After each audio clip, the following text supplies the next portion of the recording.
tous les hommes, ils ont deux péchés graves que les femmes n'ont pas. Donc on voit qu'il y a une place pour le sport qui est nécessaire, je veux dire, une nécessité. J'ai aussi un peu de chance de gagner, donc pour ça que je joue. En soi c'est permis, mais le casino c'est un endroit qui est pourri.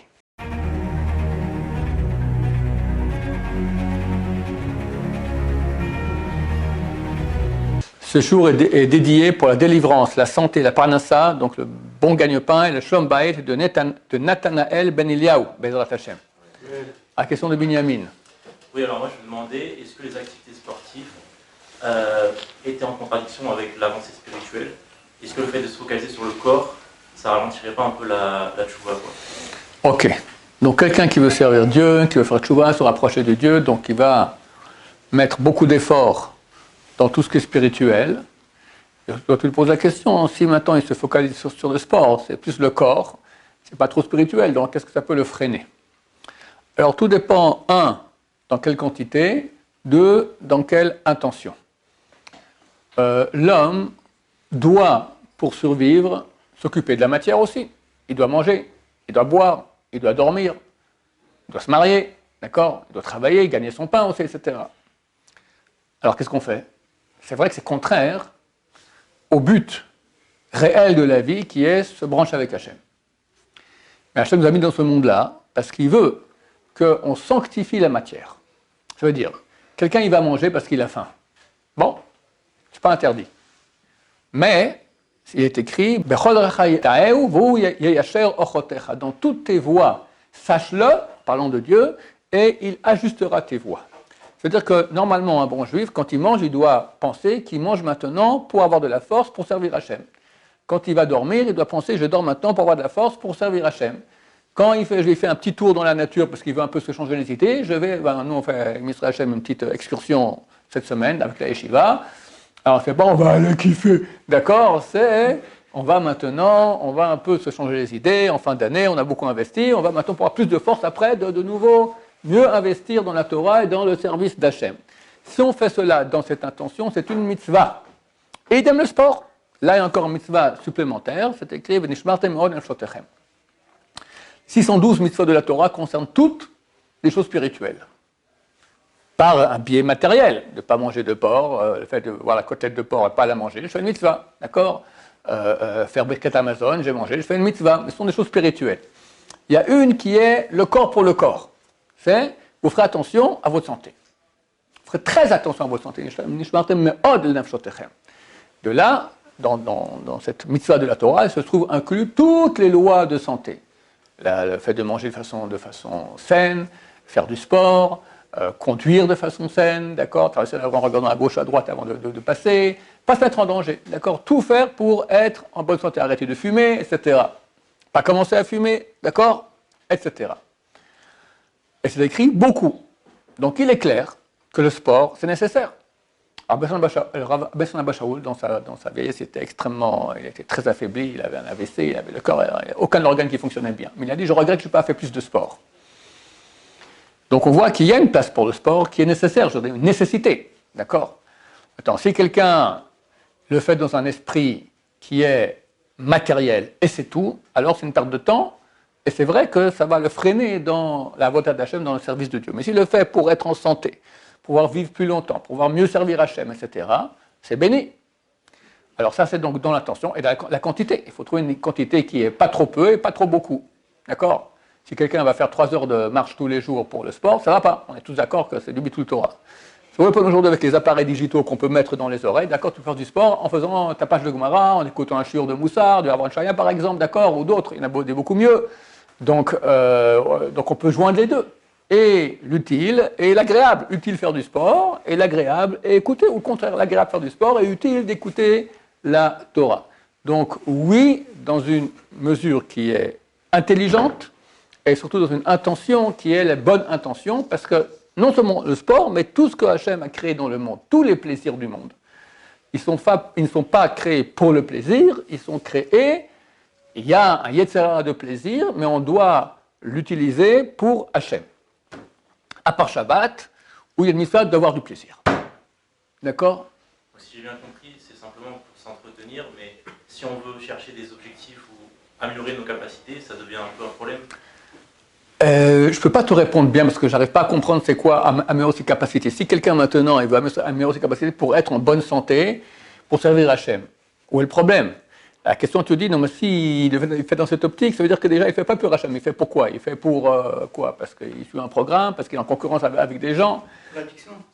L'addiction? Ouais, l'addiction du sport. Il y a une addiction au sport. Ça dépend des gens. Ok, alors si c'est maîtrisé, il fait le temps qu'il faut parce que c'est ça qu'il faut, mais pas plus. C'est bien, il maîtrise l'addiction, c'est pas un problème, d'accord? Si ça devient plus, et il le fait pas dans l'intention d'avoir une meilleure santé pour mieux servir Hachem, alors ça devient déjà une perte de temps et du olamazé. Voilà. Des questions encore là-dessus, messieurs? Quelqu'un a posé des questions sur les jeux de cartes. Je vais encore en parler dans le cadre de ce cours-là. Ça a un peu à voir quand même. Donc là, on ne parle pas déjà de choses qui sont nécessaires. On parle maintenant, ou peut-être nécessaires, les jeux. D'accord, le jeu. Alors, le jeu est permis. Mais là aussi, il y a, en tout cas pour les hommes, il y a un interdit très un peu plus grave qui s'appelle Bitul Torah. D'accord?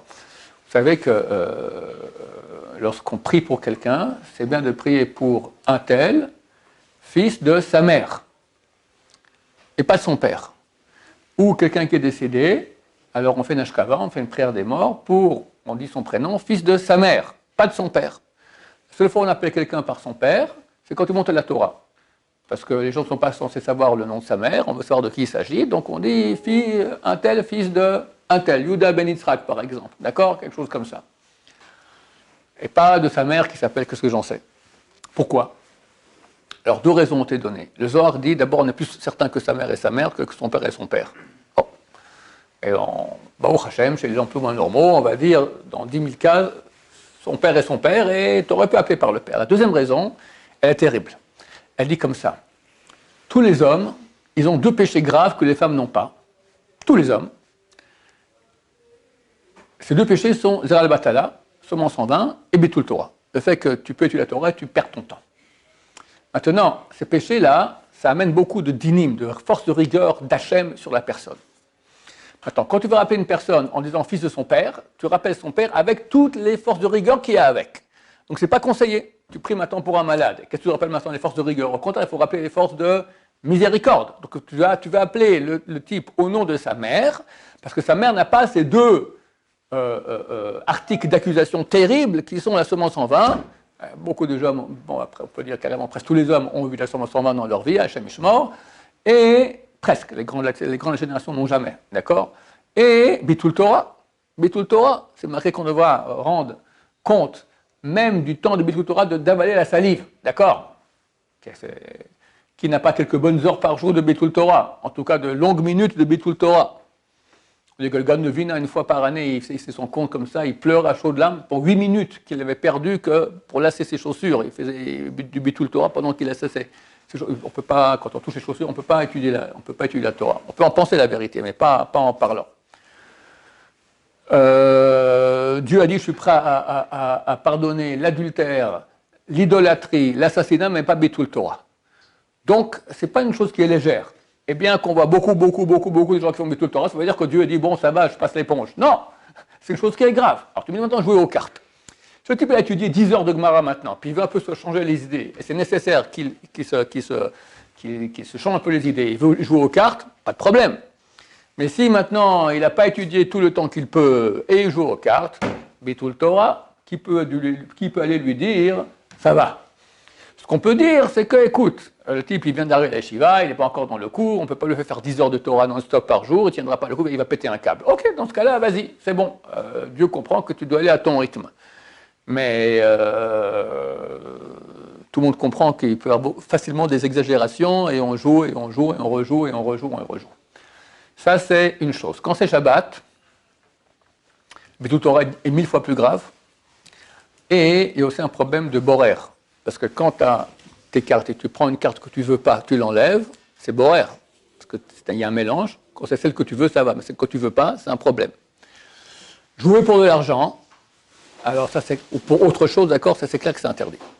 C'est un vol des Rabbanan.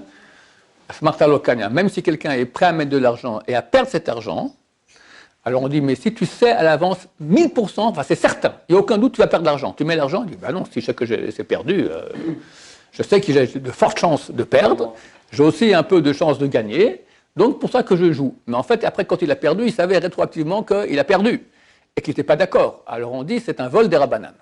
Donc c'est interdit. C'est interdit quand? Seulement si on joue entre juifs, d'accord? Et c'est interdit seulement si c'est un jeu où l'homme, il a aussi une interaction. Si c'est que le hasard, la roulette par exemple, que je sache, la roulette, même si tu es un bon joueur de roulette, d'accord, tu ne pourras pas faire que ça tombe sur le 36, où ça vient, où ça part, d'accord. Le poker par exemple, tu la joues, tu as des bons joueurs de poker, d'accord, tu as des mauvais joueurs de poker. C'est quoi que vous jouez là-bas à Marseille, là? La belote, d'accord. Ok, donc là c'est certain qu'il y a aussi il y a une intelligence, il y a un jeu. Donc tous les endroits où la personne maintenant elle a une interaction, quand c'est le hasard, alors c'est plus déjà, ça ne dépend pas de toi. Mais là, vu que ça dépend de toi, tu crois que tu vas gagner parce que tu es meilleur, dans ce cas-là c'est interdit. C'est pour ça qu'on peut jouer à la loterie. La loterie c'est permis, d'accord. C'est pas que quelqu'un est plus intelligent, il va jouer à la loterie et s'il est plus intelligent, il va gagner. Ça n'existe pas. Même, je connais un cas, le rabbin Son Shaul, une fois, quelqu'un est venu le voir, lui a dit, Kvod Arav, je dois acheter un appartement, je n'ai pas d'argent, je suis un avraire, qu'est-ce que je fais? Il dit, écoute, tu vas acheter le billet numéro tac, tac, tac, tac, et tu vas gagner. Le type, il a donné le numéro et il a gagné. D'accord? Donc le casino, c'est permis. Le casino. Alors, le casino, si c'est des jeux, comme j'ai dit, où il n'y a pas d'intelligence, en soi c'est permis, mais le casino, c'est un endroit qui est pourri. Est-ce qu'on peut dire à quelqu'un un endroit qui est pourri? En aucun cas. Parce que quand on a un endroit pourri, on devient pourri aussi. D'accord? Forcément, on est influencé. Alors peut-être casino en ligne. D'accord? Casino en ligne, tu es chez toi à la maison avec tous tes livres de Torah, Baruch Hashem, tu veux jouer, tu sais que c'est un jeu qui n'est sans intervention humaine d'intelligence, sans magouille non plus, parce que je ne sais pas comment ça se passe sur Internet, il n'y a pas de magouille non plus. D'accord? Alors dans ce cas-là, ça serait permis. Sans qu'il y ait Betul Torah. Je rappelle. Voilà. Pardon? De l'argent, j'explique. Les conditions. 1, qu'il n'y a aucune interaction de la personne elle-même. C'est même qu'elle est très calée, elle ne pourra rien faire pour que ça aille mieux. Et si on joue entre juifs. Entre non-juifs et juifs, ce n'est pas du vote parce qu'il accepte. D'accord? Donc c'est permis. Et sinon, c'est que le casino, c'est un juif. Partouche, par exemple. D'accord? Alors, tu joues contre le casino, c'est un problème. Ah, non, mais là, ça va. C'est comme la loterie en Israël. Si tu joues à un jeu où il y a... C'est interdit quand il y a les deux conditions à la fois. 1, tu joues entre juifs. 2, c'est ta capacité de gagner qui va faire que tu vas gagner. Mais si un des deux est manquant, c'est permis. Maintenant, même si quelqu'un joue d'un jeu qui est permis, d'accord? Je connais des gens, par exemple, qui jouent au poker avec des non-juifs, mais ils gagnent leur vie qu'avec ça. Et ils m'ont dit, avec une certaine raison, si je travaille maintenant 10 € de l'heure, je fais 10 €. Je peux jouer, je suis un bon joueur, je peux faire 10 000 € par jour, facile, d'accord? Alors je comprends que pour qu'il va se casser la tête, aller jouer à 10 € de l'heure. Mais néanmoins, il y a un problème, c'est que d'après la Torah, ces personnes-là n'ont pas la valeur de l'argent. Quelqu'un qui bosse à 10 € de l'heure, alors quand on montre un billet de 100 €, il comprend que c'est 10 heures de ma vie. Alors, il a la valeur de l'argent. Quelqu'un qui a joué et qui a gagné beaucoup d'argent comme ça, il n'a pas la valeur de l'argent. C'est pour ça que les sages d'Israël ont dit quelqu'un qui vit, que son gagne-pain entier provient du jeu, bien que c'est un jeu cachère dans les conditions que je viens de citer, néanmoins, il n'est pas sous les doutes. Il est impropre à être témoin dans un procès rabbinique. D'accord? Il ne peut pas témoigner, parce qu'il ne sait pas c'est quoi l'argent. Pour lui, il s'en fout 10 000, 1000, 100 000, c'est rien du tout pour lui. Donc, il ne peut pas être un témoin. Donc, il a le droit de jouer, mais il ne peut pas être témoin. Donc, ça prouve déjà que ce n'est pas très bien vu par les sages d'Israël. Si néanmoins, il a deux métiers, même un où il gagne 10 000 € de l'heure et l'autre, il gagne que 10 € de l'heure, vu qu'il travaille quand même 10 € de l'heure, ça veut dire qu'il comprend que la valeur de l'argent, dans ce cas-là, il peut être témoin dans un procès rabbinique. Baruch Adonai, l'olam, amen va amen.